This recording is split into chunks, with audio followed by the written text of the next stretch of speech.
우리 설교 제목을 따라해 봅니다. 마음을 다하여 예배하고 순종하라. 예, 마음을 다하여 예배하고 순종하라라는 제목으로 본문의 말씀 중심으로 하나님의 은혜 나누기 원합니다. 자, 오늘 본문은요, 두 가지 에피소드로 구성되어 있습니다. 예수님께서 안식일에 제자들과 함께 밀밭 사이를 거닐고 있었어요. 그런데 점심때가 되었습니다. 배가 고팠습니다. 제자들이 어떻게 했냐면 밀이삭을, 길을 지나다가 밀이삭을 손으로 따서 그것을 비벼서 이렇게 먹었어요.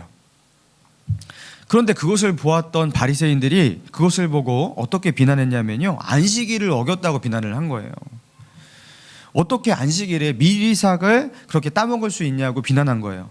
자, 성경에는요, 안식일에 이제 노동을 금할 것을, 안식일을 안식하면서 너희가 수고하는 6일의 노동을 이제 6일로 마치고 이제 7일째는 안식하라고 하나님께서 말씀하셨잖아요. 자, 그런데 이 안식하라고 말씀하셨고 노동하지 말라고 하셨는데 세부적으로 이렇게 말씀하신 것이 그렇게 많지는 않습니다.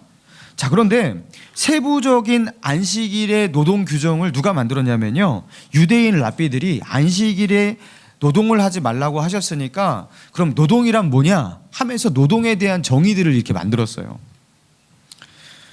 그러면서 율법의 해설서라고 할 수 있는 미슈나에 나와 있는 그 안식일의 노동 규정, 그 많은 노동 규정에 의하면요, 이 제자들이 무엇을 어긴 거냐면, 제자들이 이렇게 길을 지나다가 밀밭에서 그 밀이삭을 땄다고 왔잖아요. 그러면 이 밀이삭을 따는 이 행위는 추수 금지 규정을 어긴 거예요. 추수를 하는 추수 행위 노동을 했기 때문에. 그리고 밀이삭을 이렇게 비볐어요. 비볐다면 탈곡 금지 규정을 또 어긴 거예요. 그리고 그거에서 이제 겨를 이렇게 후 하고 날려보내면 그건 어떻게 되냐면 그 키질 금지 규정을 어긴 거예요. 그러니까 거기서 노동 규정을 어마어마하게 많이 어기면서 밀이삭을 하나 따먹었다라는 거예요. 안식일을 어긴 명백한 그 노동 행위다 하면서 어떻게 안식일을 어길 수 있냐, 그렇게 말하고 있는 겁니다. 자, 이런 바리새인들의 비난에 대해서 예수님께서 어떻게 답변하십니까? 7절입니다. 같이 읽습니다. 시작. 나는 자비를 원하고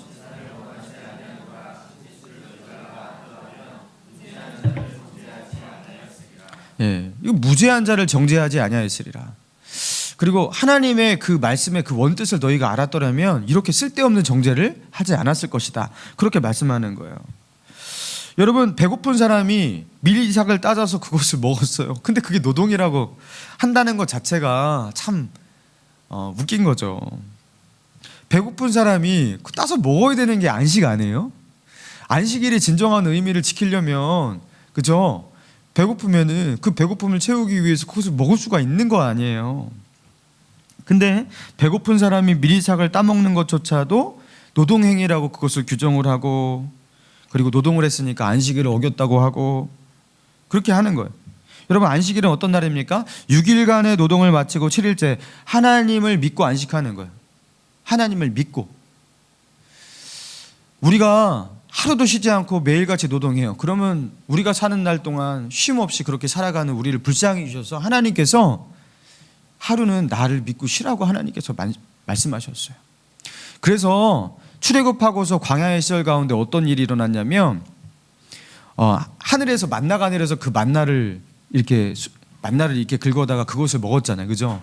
하늘에서 막 한마디로 쌀 같은 것이 그냥 막 떨어졌던 거예요.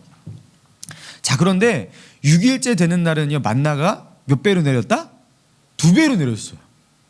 그리고 보통 만나는요 24시간이 지나면 부패했거든요. 그래서 24시간이 지난 뒤에도 그것을 먹을 수가 없었습니다. 그런데 토요일 날 거둔 그 2배의 만나는 그 다음 안식일에 부패하지 않았어요. 신기하죠? 그러니까 안식일이라는 게 뭐냐면 하나님을 믿고 믿음으로 쉬는 거예요. 이날만큼은 일하지 않아도 내가 너희를 책임질 거야. 그러니까 너희의 수고를 그치고 이날만큼 내 안에서 안식해라. 그리고 이날 뭐 하는 거예요? 하나님께 나와서 예배드리고 자기의 영혼을 돌보고, 여러분 그렇게 하는 거예요. 그 수고스러운 인생에게 주신 하나님의 축복인 겁니다. 자, 그런데 이 안식일에 노동을 하지 말라고 싫어하는 그 노동행위 금지라는 이 명령에 대해서 토를 달고 또 토를 달면서 안식일을 짐으로 만들어버리고 안식일의 노동에 관한 규정을 누가 하나 쫙 어겼다 그러면 그런 사람을 정죄하고 죄인을 만들어버리고, 여러분 이게 무슨 쉼이냐라는 거예요. 율법에 나와 있지도 않은 그런 규정을 그냥 여러 가지를 만들어 갖고 막 사람을 정죄하고, 배고파 갖고 미리삭을 따먹는 것도 안식일을 범한가라고 하는데 이게 무슨 쉼이냐라는 거예요. 이게 안식일이냐라는 거예요. 자, 이런 맥락 속에서 두 번째 사건도 일어났는데요. 예수님께서 이번에는 안식일에 회당에 들어가십니다.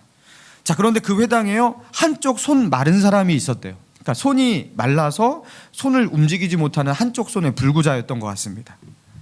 자, 그런데 예수님은 늘 이런 사람을 지나치지 못하시고 이런 사람의 병을 고치셨잖아요. 그러니까 바리새인들이 먼저 선수를 치고서 주님에게 묻습니다. 안식일에 병 고치는 것이 옳으니까, 지금 꼭 고칠 것 같으니까 먼저 선수를 치고서 예수님께 묻는 거예요. 안식일에 병 고치는 것이 옳습니까? 이렇게 묻는 거예요. 여러분, 당시에 바리새인들의 그 안식일 지키는 세부 규정에, 또 미슈나에 나와 있는 어떤 이 세부 지침에 어떤 것이 있냐면요, 병자들의 병을 치료하는 행위도 노동행위였어요. 노동행위. 근데 병자들의 병을 치료를 하는데 적극적 치료 행위를 위해서 그 병이 호전되게 만들면 노동이고요. 근데 방어적으로 병이 악화되는 것을 방지하는 알코올을 바른다든가 거기에다가 붕대를 이렇게 댄다든가 이런 행위는 또 노동이 아니다. 굉장히 난해하죠. 그러니까 나으면 안 돼. 고쳐지면 노동이야. 그건 치료행위이기 때문에 그건 노동이야. 그리고 악화를 방지하는 행위로서의 이런 거는 또 노동이 아니야. 여러분, 별의별 거를 다 만들었던 거예요. 그런데 예수님은 명백하게 이것을 고치면 이건 노동인 거예요. 그래서 이것이 안식일에 병자를 고치는 것이 옳습니까? 당신은 지금 노동의 행위를 해서 안식일을 범하고 있습니다. 이렇게 예수님을 비난하려고 했던 것입니다. 자, 그러니까 주님이 하신 말씀이 무엇이에요? 자, 11절 12절에 나와 있는데요. 자, 우리 같이 한번 읽어봅니다. 11절 12절 시작. 예수께서 이르시되 너희 중에 어떤 사람이 양 한 마리가 있어 사람이 양보다 얼마나 더 귀하냐. 그러므로 안식일에 선을 행하는 것이 옳으니라 하시고. 당시에 사람들이 양이 이렇게 구덩이에 빠지면요, 그 안식일에도 양을 구덩이에서 빼냈대요. 왜냐하면 빼내는 이유가 무엇입니까? 거기다가 그냥 두면 양이 죽을 수 있잖아요. 그 양을 불쌍히 여기기 때문에 구덩이에 빠진 양은 자기의 그 노동을 지불하더라도, 그리고 안식일의 정신과 맞지 않더라도 그 양을 구하기 위해서 그 빼내는 행위를 했다라는 거예요. 그리고 그걸 가지고 비난을 하지 않았대요. 그런데 어떻게 너희는 여기 그 양보다 훨씬 귀한 사람을 구하여내는 이 행위를 하는 것인데 이것을 하지 못하게 하느냐. 이것이 어떻게 안식일에 하지 않아야 할 노동행위라고 그렇게 말할 수가 있느냐. 그렇게 말씀하고 있는 거예요. 그러면서 예수님께서 어떻게 하시냐면 13절에 이에 그 사람에게 이르되 손을 내밀라 하시니 그가 손을 내밀매 다른 손과 같이 회복되어 성하더라. 예수님께서요, 손을 내밀 수 없는 사람에게 어떻게 말씀하셨냐면 손을 내밀라 하셨어요. 그러니까 안진뱅이가 걷지 못하는 안진뱅이를요 이렇게 걸으라 하시는 것처럼, 그죠? 눈을 보지를 못하는 사람에게 눈을 뜨라 보라 하시는 것처럼 내밀라 하니까요 그냥 내밀고 그냥 거기서 그냥 고쳐진 거예요. 그러니까 신적인 기적이죠 이거는. 그러면서 이렇게 하나님이, 예수님께서 이렇게 말씀하신 뒤에 이런 기적이 일어났어요. 여러분, 이것을 지켜본 사람들의 정상적인 반응은 어떠해야 했을까요? 여러분, 하나님께서 정말로 이분을 통해서 하나님이 살아계시는 것을 보여주시는구나. 그리고 우리가 이분의 말씀을 믿지 못할까 봐 이 모든 불신을 잠재우시기 위해서 또 우리에게 이렇게 하늘의 표적을 보여주시는구나 하면서, 그죠? 어떻게 보면은 안식일의 진정한 의미를 오해하고 그 배가 산으로 가듯 뭔가 방향을 잃어버린 그들의 어떤 신앙, 종교 생활 이런 것들을 바로 잡아주고 잘못된 신앙의 전통을 바로 잡아주고 이런 것들, 이런 예수님의 이 모습에 대해서 감사해야 하고 예수님을 환영해야지 옳단 말이에요. 자, 그런데 바리새인들은 어떻게 하냐? 14절 같이 읽습니다. 시작. 바리새인들이 나가서 자, 예수님을 어떻게 죽일까? 예수님을 어떻게 없애버릴까? 예수님을 죽이려고 했어요. 왜입니까? 자신을 잘못됐다고 말씀하시는 그 예수님이 잘못됐다라는 거예요. 그러면서 이렇게 바리새인들은요, 자신들이 정의한 안식일, 그리고 자신들의 어떤 종교적 열심으로 만들어 놓은 안식일에 대해서 주님에게까지 그렇게 주장을 하면서 그 안식일의 주인이 되시는 예수님이 오셔서 안식일의 진정한 의미와 정신이 무엇인지를 말씀하셔도 그것을 들으려고 하지도 않았고요. 오히려 그것 때문에 안식일의 주인이 되시는 그 예수님을 죽이려고 하는 그 사람이 되었다라는 거예요. 여러분, 안식일은 주님을 통해서 완성이 되는 겁니다. 여러분, 안식일의 의미가 무엇이냐면 죄인된 인간이 안식을 하지 못하는 이유가 무엇입니까? 죄인된 인간은 죄 때문에 하나님과 분리되었고 하나님과 갈등하기 때문에 영혼의 쉼을 얻을 수가 없는 거예요. 하나님을 떠난 인간은 쉴 수가 없는 거예요. 그런데 예수님이 이 땅에 오셔서 우리로 하여금 어떻게 하셨어요? 이 문제를 해결해 주셨잖아요. 우리의 죄 문제를 해결해 주셨잖아요. 하나님과 화목하게 하셨잖아요.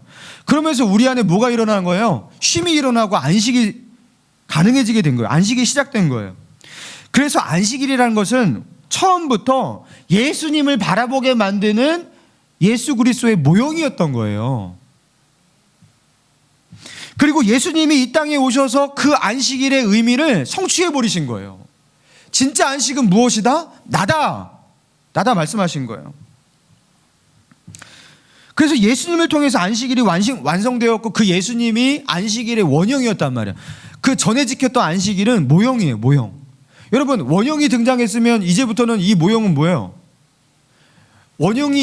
이 모형을 계속 보다가 원형이 등장했어요. 여러분, 모형에 집중해야 되니까 원형에 집중해야 됩니까? 원형에 집중해야 되잖아요. 이 모형은요, 이 원형을 늘 말했던 거란 말이에요. 근데 그 원형이 오셔서 그 안식일이 늘 말했던 그 안식일의 원형이 되시는 예수님이 오셔서 이 땅에 등장해도 그 예수님의 말씀을 듣지 않는, 예수님이 말씀하셔도 소용이 없는 그런 자들이 되었다라는 거예요. 여러분, 우리 교단을 공식 명칭이 무엇이냐면요, 대한예수교 장로회, 이렇게 말해요. 대한예수교 장로회 합동측입니다. 대한예수교, 그리스도의 예수교라는 거예요. 예수교. 그래서 이거를 중국식으로 한자어로 바꿀 때 이제 기독교가 되는 거죠. 그리스도를 이제 중국식 한자어로 바꿀 때 기독교가 된 거예요. 그러니까 우리는 예수교입니다. 예수교. 자, 그런데 예수님이 그 모든 율법과 선지서에서 선지자들에 의해서 예언된 그 모든 제사와 안식일의 주인이 되시고 완성이 되시는 예수님이 오셨어요. 성경은 그 예수님만을 가르치고 있던 거예요. 그런데 그 예수님이 오셨어요. 그러면은 이 유대인들이 어떻게 돼요? 그 예수님을 환영하고 그 예수님을 믿는 예수 교인이 되어야 되는 거예요. 근데 이 유대인들은 어떻게 됐냐면 유대교를 만들어 버렸어요. 유대교. 자신들만의 종교를 만들어 버렸어요. 그래서 하나님이 보내신 자를 배척하고 결국에 자신들만의 그 종교 가운데 갇혀버리는 유대교인. 그 유대교가 있잖아요. 그죠? 여러분, 성경은요, 창세기부터 요한계시록까지 예수님을 바라보고 예수님을 믿으라고, 여러분, 이게 성경의 일관된 메시지인 겁니다. 그런데 그렇게 율법에 대해서 열심을 가지고 있던 그 바리새인들은 결국에 그 예수님을 믿으라고 하는 그 성경을 그렇게 집중했던 그 바리새인들은 예수님을 죽이려고 했다라는 거. 여러분, 이게 얼마나 어이없는 일이고, 그렇죠? 어이없는 사건입니까? 그들이 가지고 있는 종교적 열심은 결국에 하나님의 아들이 이 땅 가운데 와도 그 성경의 모든 예언을 성취하는 그분이 오셔도 그 말을 듣지 않고 그분을 알아보지 못하는 지경까지 그렇게 이르렀던 거예요.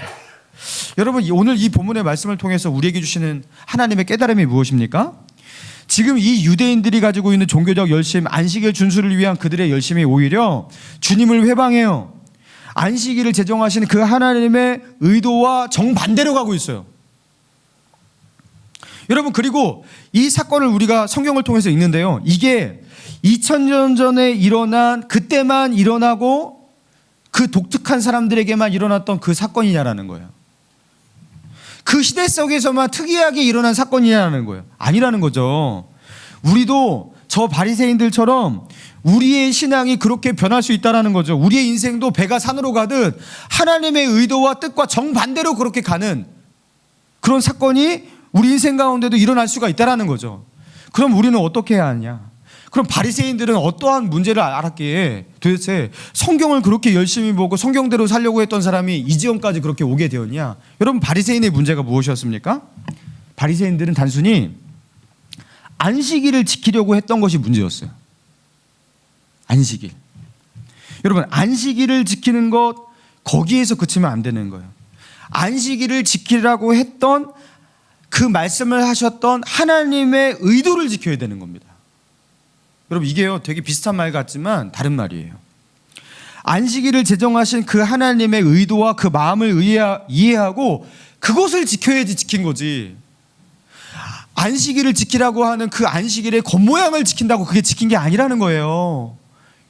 이게 다른 겁니다. 제가 초등학교 때 어린 시절에 이제 밖에서 저 농촌에 살았었거든요. 밖에서 하루 종일 놀다가 그 해가 지려게 이제 그렇게까지 뛰어놀다가 집에 딱 들어와요. 그러면 어머니가 보통 그때 하는 말이 있습니다. 어떻게 말씀하시면, 대성아 발 닦고 와서 밥 먹어, 이렇게 말해요. 발 닦고 와서 밥 먹어. 씻고 와서 밥 먹으라는 소리 아니겠습니까? 그런데 제가요 그때요 씻는 거를 싫어하던 시절이었어요. 그래갖고 귀찮은데 어떻게 할까 하다가 분명히 엄마가 발 닦고 와서 밥 먹으라고 그랬지 해갖고, 그 당시에 이제 부엌에 가면 그 당시에 부엌은 주방이고 뭐 욕실이고 다 아시죠? 옛날 주방. 예. 그래서 거기에 이렇게 우물 같은 게 있어갖고 이렇게 큰 대땅만한 데다가 거기다가 물 받아놓고 그 바가지 있고 그 바가지에다가 물을 떠가지고요 발에다가 한 2번 정도 버요. 그리고 들어와요. 그리고 나는 속으로 어떻게 생각하는 거예요? 엄마는 발 닦고 와서 밥 먹으라고 그랬어. 나는 발을 닦았어. 그러고서 들어. 손도 안 닦고 얼굴도 안 씻고 그냥 발을 물로 이렇게 끼얹었으니까 나는 발을 닦았다. 엄마 말대로 했다. 그리고 앉아 있는 거예요. 여러분, 이거 어머니의 말씀에 순종한 거예요, 아니에요? 또 한 번은요, 제가 중학교 2학년 때 중2병에 걸릴 시절이었어요. 어머니가 밥상을 차려놓고 저한테 이렇게 말했던 적이 있었어요. 대성아, 숟가락 가져와라, 이렇게 했어요. 그래서 제가요 숟가락만 가져왔어요. 그러니까 어머니가 화를 내셨어요. 젓가락은 왜 안 가져오니? 엄마가 숟가락 가져오라고 그랬잖아요. 그리고 가만히 앉아 있었어요. 여러분, 순종한 거예요? 이거 반항한 거예요? 그 사람이 말한 의도, 발 닦고 와라, 그 의도를 이해하고 그 의도를 지키는 게 순종입니까? 아니면 그 말한 그 내용을 겉모양으로 지켰다고 해서 그게 순종입니까? 얘야, 차 조심해라. 그럼 차만 조심하고 오토바이는 조심하지 않아도 되는 거예요? 여러분, 우리가 그 사람이 말한 의도를 지키지 않았을 때 그거는 지키지 않은 거예요. 우리가 하나님과 관계 가운데서 우리의 마음을 실어서 온 마음으로 그분에게 나아가지 않을 때 우리에게 이런 것이 습관이 됩니다. 하나님의 말씀에 나와 있는 그 표면적인 말씀의 그 형식을 지키는 데 집중을 하고요, 그것을 지키면 지켰다, 이런 신앙의 사람이 된다라는 거예요. 여러분, 이렇게 살다 보면요 어떻게 됩니까? 이거는요 불순종과 다른 바가 없거든요. 순종의 모양을 내지만 불순종이에요. 마음이 굳어지기 시작합니다. 그리고 우리의 신앙이 점점 화석화됩니다. 첫사랑이 식어집니다. 하나님을 향한 뜨거운 마음과 열정 다 잃어버립니다. 영적인 힘을 상실합니다. 그리고요, 나름 할 것 나는 지키고 있어, 이렇게 지키고 있어, 자 하고 있잖아. 근데 마음으로 하나님이 그것을 하라고 하신 그 의도를 온 마음으로 순종하지 않는 사람, 이런 사람은 어떻게 되냐면 이렇게 바리새인처럼 변하는 거예요. 난 이렇게 지키는데 저 사람은 왜 안 지켜? 하면서 다른 사람을 정죄하고 비난하는 일명 종교적 인간으로 변하게 되는 겁니다. 하나님이신 그 은혜가 마음을 지배하지 않고 하나님이신 그 형식을 지켰다고 그렇게 자랑하는 사람이 되는 거예요. 저는요 가끔 아내한테 그런 질문을 받을 때가 있습니다. 저는 궁금해요. 다른 분들도 이렇게 질문하는지. 당신은 저를 사랑하시나요? 뜬금없이 당신은 저를 사랑하시나요? 뭐 그렇게 질문할 수 있잖아요. 여기까지는 괜찮아요. 그래서 제가 당연히 사랑하지 이렇게 말하면 얼마큼 사랑하시나요? 이때부터 너무 힘들어요. 왜 힘드냐면 이때 온 마음으로 진심으로 말하지 않고 무성의하게 이렇게 말을 하면요 역공을 당하기 때문에 근데 여러분 이게 내가 정말로 당신을 하늘만큼 땅만큼 너무너무 사랑하지 진정성을 담아서 마음을 담아서 이 말을 해야 되는데 여러분 이 말을 하는 게 쉽지가 않은 거예요. 그 마음을 담아서 마음을 담는 말을 하는 게 그게 쉽지가 않은 거예요. 여러분 형제들이 가장 힘든 그런 어떤 그런 거고요. 어설프게 말했다가 마음이 안 느껴져요. 막 이렇게 이런 어떻게 대답해야 되는지. 여러분 마음을 담는 게요. 형식에다가 마음을 담는 게 그거 쉽지 않은 거예요.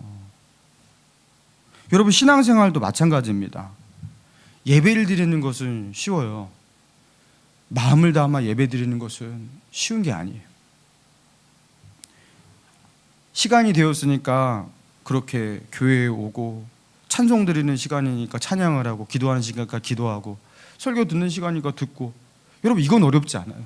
근데 거기서 하나님을 마음으로 찾으면서 그렇게 마음을 담아 기도를 드리고 마음을 담아 찬양을 하고 온 마음으로 하나님께 귀를 기울이고 반응하고 여러분 그거는 아무나 하는 게 아니에요. 이거는 우리가 애쓰지 않으나 저절로 되는 게 아니라는 거예요. 여러분 창세기 4장에 보면 그 유명한 가인과 아벨의 이야기가 있는데요. 가인과 아벨 모두 하나님을 예배하는 둘 다 신앙인이었어요. 그래서 아벨도 하나님께 제사를 드리고 가인도 하나님께 제사를 드렸습니다. 그러니까 가인은 불신자가 아니에요, 여러분. 자, 그런데 성경에 이렇게 기록하고 있어요. 세월이 지난 후에 가인은 땅의 소산으로 제물을 삼아 여호와께 드렸고 아벨은 자기도 양의 첫 새끼와 그 기름으로 드렸더니 여호와께서 아벨과 그 제물은 받으셨으나 가인과 그 제물은 받지 아니하신지라. 이렇게 나와요. 그러니까 가인의 제사는 받지 않고 아벨의 제사는 받았대요. 자, 그리고 가인의 반응이 이렇습니다. 가인이 몹시 분하여 안색이 변하니. 하나님이 왜 차별 대우하시냐? 왜 내 제사는 받지 않냐라는 거예요. 그러니까 이렇게 분하여 있는 가인을 향해서 하나님께서 말씀하시거든요. 죄가 문 앞에 엎드려 있으니까 그 죄에 넘어지지 말고 너는 죄를 다스릴지니라. 그러니까 아벨을 향한 그런 분노와 어떤 시기심 이것을 다스리라고 하나님께서 그렇게 경고까지 하셨어요. 그런데 가인은 어떻게 합니까? 결국에 그 동생을요 돌로 쳐 죽입니다. 여러분 가인이요 하나님께 제사를 드리는 예배자였다니까요. 그런데 어떻게 하다가 이 지경까지 갔냐? 하나님이 죄를 짓지 말라고 뜯어말리시는 그 경고를 해도 그것을 무시하고 결국에 자기의 충동을 제어하지 못하고 그 죄를 짓는 그 가인의 모습을 보면 우리가 알 수 있는 거 아니겠어요? 가인은요 가인의 제사를 받지 않았던 이유가요, 그는 농작물로 제사를 했기 때문에 안 받았고 아벨은 피의 제사를 드렸기 때문에 받았고, 여러분 그게 아닙니다. 왜냐하면 구약의 제사제도 가운데 소제라는 것이 있어요. 소제는 무엇이에요? 농작물로 제사를 드리는 제사행위예요. 그러니까 하나님은 농작물로 제사를 드려도 제사를 받으시는 분이라는 거예요. 자, 그런데 왜 가인의 제사를 안 받았을까? 성경에 구체적으로 언급이 되어 있지 않지만 그와 그의 제사를 받지 않았다 그렇게 나와 있거든요. 가인은 하나님께 제사를 드리고 하나님께 예배를 드리는데 어떻게 드렸냐? 하나님께 드리는 행위는 했어요. 제물도 드렸어요. 근데 거기에 뭐가 결여되어 있냐? 자기의 마음과 자기의 삶은 결여되어 있어요. 자기 중심을 싫지 않았던 거예요. 하나님은 형식적인 예배를 받지 않으신다라는 거예요. 그 모양을 낸다고 그것을 받으시는 분이 아니라는 거예요. 거기에 자기의 마음을 담아 그렇게 드려야 되는 거예요.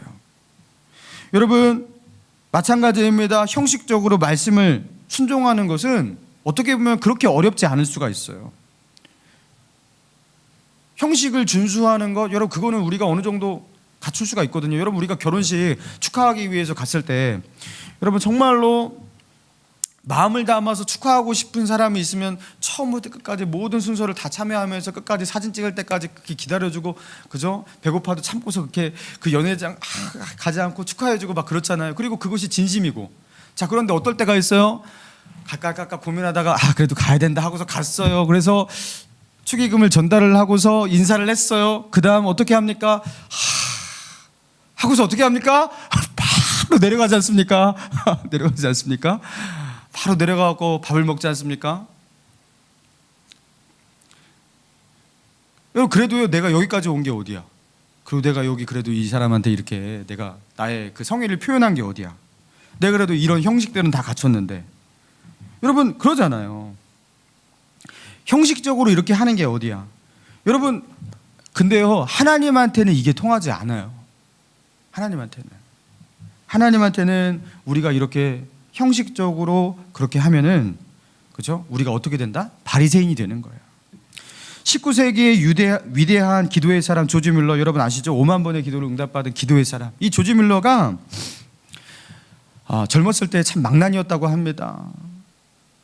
아버지가 안 계실 때 그 아버지의 그 지갑을 다 털어가고 그것을 가지고 자기가 원하는데 막 펑펑 쓰고 방탕한 그런 생활을 했던 사람이 바로 조지 뮬러였대요.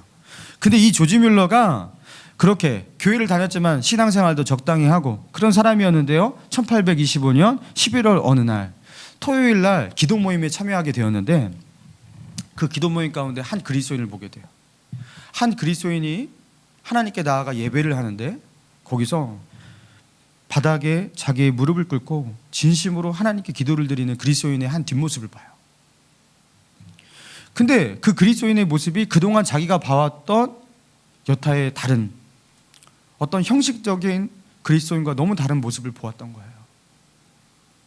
그리고 거기서 하나님을 향한 진정한 예배와 사랑으로 나아가는 그 사람의 모습을 보면서 거기서 성령의 이끌리심을 느끼게 돼요.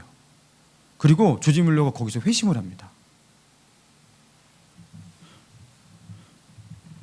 여러분, 제가요, 목사로서 이렇게 설교를 하면서 은혜를 끼치는 사역을 하고 있지만, 제가 여러분에게 은혜를 받을 때도 참 많아요.